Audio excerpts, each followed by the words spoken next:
বেশ কিছুদিন আগে আমি, মা আর ছেলে তিনজনে মিলে দুর্গাপুর বিজনে একটা মন্দির হয়েছে। মন্দিরটা অনেক দিন আগেই হয়েছে, তো আমরা অনেক দিন পরে গেলাম। তো আমরা তিনজনেই ঘুরতে গেছিলাম। মন্দিরটা হচ্ছে তোমার শিব ঠাকুরের মন্দির আছে, তারপরে বিভিন্ন রকম ঠাকুরের মন্দির আছে, খুব সুন্দর মন্দিরটা। তো যেহেতু মন্দির, সেখানে একটা বিকেল বিকেল বেরিয়ে যেতে হবে। তো আমরা বিকেল 4টে, সাড়ে 4টের মধ্যেই বেরিয়ে গেছিলাম। তো প্রথমেই দেখো আমরা এখন মন্দিরটাতে চলে এসেছি। বেশ অনেকটা এলাকা জুড়ে মন্দিরটা, খুব সুন্দর মন্দিরটা।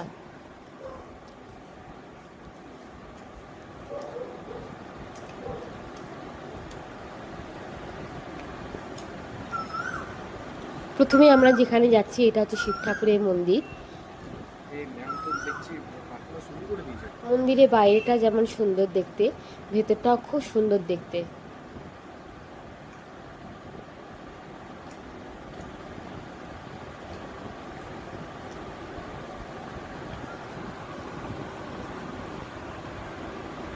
আমরা অনেকক্ষণ ছিলাম, মানে বাড়ি আস্তে আস্তে আমাদের প্রায় 8টা বেজে গেছিলো।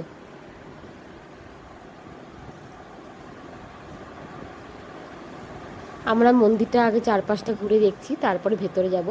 দেখো ভেতরটা কতটা সুন্দর, খুব সুন্দর মন্দিরটা। আমাদের তো ভীষণ ভালো লেগেছে মন্দিরটাতে গিয়ে। আমরা ওখানে গিয়ে অনেক ফটোও তুলেছি।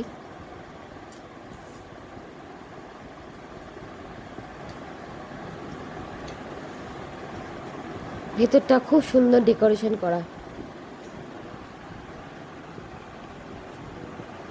তারপরে ও শিব ঠাকুরের মন্দিরে কিছুক্ষণ থাকার পর আমরা চলে এসেছি অন্যদিকে। সেখানেও পরপর অনেক ঠাকুরের মন্দির আছে, গণেশ ঠাকুর, বিভিন্ন রকম ঠাকুরের পরপর মন্দির আছে। মা কালী, তারপরে লোকনাথ বাবা, মানে অনেক ঠাকুর। তো আমরা ওখানে অনেকক্ষণ ছিলাম। আমার সেদিনকে আবার মানে কিছুক্ষণ বসে থাকতে থাকতে আবার বৃষ্টিও শুরু হয়েছিল।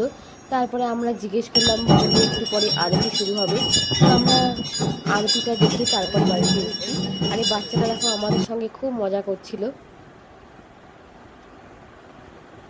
এই যে এখন বাইরে কিন্তু বৃষ্টি হচ্ছে, সবাই মন্দিরের ভেতর দাঁড়িয়ে আছে। তো মন্দিরটা ঘুরে অনেকের মুখেই শুনেছিলাম খুব সুন্দর, আমাদেরও ঘুরে খুব ভালো লেগেছে। তো ভিডিওটা আমি এখানে শেষ করছি, বাই।